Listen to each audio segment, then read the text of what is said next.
చూడండి, ఇది clock tower. So nice కదా. సారీ,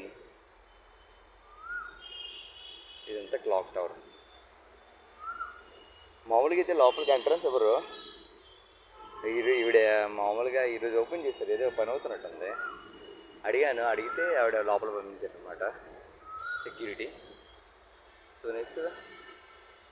చూడు, ఇదంతా క్లాక్ టవర్ అనమాట.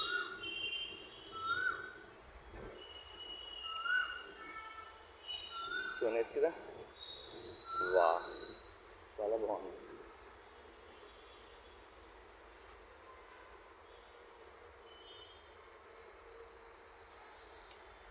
క్లాక్ టవర్ అంటే బ్రిటిష్ స్టైల్లో కట్టిన టవర్ అనమాట, ఇది క్లాక్ టవర్. ఇంత దగ్గర నుండి చూడడం అంటే చాలా రేరు. నేను ఆవిడ ఒప్పుకొని కాబట్టి అయింది, లేకపోతే అవ్వదు. సూపర్ కదా, నైస్.